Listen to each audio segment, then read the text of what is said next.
Komisi Pemberantasan Korupsi melakukan penggeledahan di rumah dinas Menteri Pertanian Syahrul Yassin Limpo di Jalan Widya Chandra 5 nomor 28 Kebayoran Baru, Jakarta Selatan pada Kamis 28 September 2023 malam. SYL diduga terlibat dalam kasus korupsi di Kementerian Pertanian. KPK memang sedang fokus melakukan penyelidikan terkait kasus dugaan korupsi yang ada di lingkungan Kementerian Pertanian. Diduga ada korupsi di sejumlah proyek hingga mutasi jabatan di kementerian yang dipimpin oleh Syahrul Yassin Limpo. Saat ini belum ada keterangan lebih lanjut dari KPK mengenai dugaan korupsi yang ikut menyeret politisi Partai Nasdem itu. Selain Syahrul Yassin Limpo, ternyata dua adiknya juga terjerembab di dalam kasus pusaran korupsi. Total ada 3 orang dari keluarga besar Limpo yang tersandung kasus korupsi. Siapa saja anggota keluarga Yassin Limpo yang terjerat kasus korupsi selain Syahrul Yassin Limpo? Simak ulasannya di bawah ini.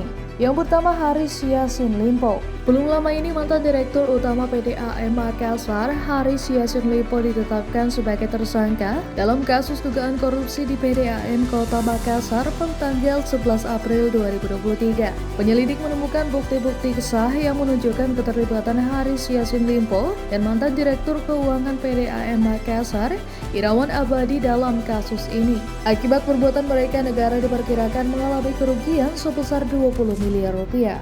HYL dan IA ditetapkan sebagai tersangka setelah penyelidik mendapatkan minimal 2 alat bukti serta telah keluarnya perhitungan kerugian keuangan negara sesuai pasal 184 ayat 1 KUHP, kata Kasih Pisdus Kejati Sulsel Yudit Triyadi dalam konversi pers belum lama ini.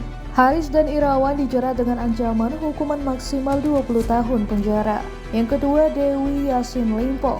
Tak hanya Haris saja, adik Syahrul Yassin Limpo lainnya yaitu Dewi Yassin Limpo juga terseret kasus korupsi. Mantan anggota Komisi 7 DPR RI dari Partai Hanura itu terbukti menerima suap terkait pengadaan anggaran pembangkit listrik di Kabupaten Deiyai, Papua. Dewi Yassin Limpo ditangkap KPK pada Oktober 2015 dan dijatuhi vonis 6 tahun penjara dan denda 200 juta subsidiar 3 bulan hukuman oleh Hakim Pengadilan Tipikor Jakarta pada 13 Juni 2016. Adik kandung Syahrul Yassin Limpo ini sempat mengajukan banding, namun Pengadilan Tinggi DKI Jakarta justru memperberat hukumannya menjadi 8 tahun penjara. Dewi kini telah resmi bebas dari Lembaga Pemasyarakatan Perempuan kelas 2 Sungguh Minahasa Kabupaten Goa, Sulawesi Selatan pada 25 Agustus 2022, lalu usai mendapatkan remisi masa tahanan. Itulah ulasan kisah anggota keluarga Menteri Pertanian Syahrul Yassin Limpo yang sama-sama terjerat dalam pusaran kasus korupsi.